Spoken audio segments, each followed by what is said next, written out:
সম্প্রতি চট্টগ্রামের ঐতিহাসিক পলো গ্রাউন্ড মাঠে বিএনপির তারুণ্য উৎসব মঞ্চে উপস্থিত ছিলেন বাংলাদেশ জাতীয় দলের সাবেক অধিনায়ক তামিম ইকবাল।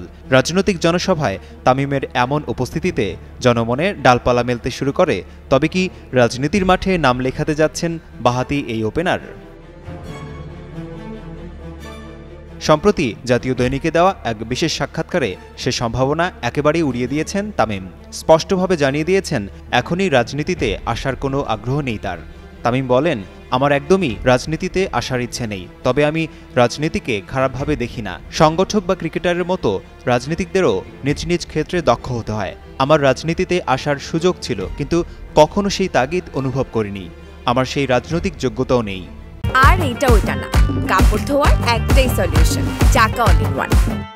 10 মে বিএনপির 3 অঙ্গ সংগঠন জাতীয়তাবাদী যুবদল, স্বেচ্ছাসেবক দল ও ছাত্রদলের আয়োজনে তারুণ্য উৎসবে অংশ নেন তামিম। সেখানে তাকে দেখা যায় মঞ্চে বক্তব্য রাখতে। তবে তামিম স্পষ্ট করে দিয়েছেন তিনি সেখানে ছিলেন কেবল একজন ক্রীড়াবিদ হিসেবে। তার ভাষায়, আমাকে আমন্ত্রণ জানানো হয়েছিল চট্টগ্রামের স্পোর্টস নিয়ে কথা বলার জন্য। বক্তব্যের শুরুতেই বলেছিলাম, আমি কোনো রাজনৈতিক ব্যক্তিত্ব নই, আমার পুরো বক্তব্য জুড়েই ছিল খেলাধুলা নিয়ে কথা। তবে দেশের রাজনৈতিক পট পরিবর্তনের পর বিএনপি ঘনিষ্ঠ কিছু ক্রীড়া সংগঠনের আয়োজিত অনুষ্ঠানেও তামিমকে দেখা গেছে। এ বিষয়ে তিনি বলেন, সেসব জায়গায় রাজনৈতিক ব্যক্তিদের চেয়ে ক্রীড়াবিদ ও সংগঠকরাই বেশি ছিলেন। যে কমিটি হয়েছে সেখানে আমার নাম নেই। ক্লাব ক্রিকেট নিয়ে যদি কোনো কমিটি হয় সেখানে থাকতেও পারি, নাও পারি। সুবিধা অসুবিধা দুটোই ভাবছি।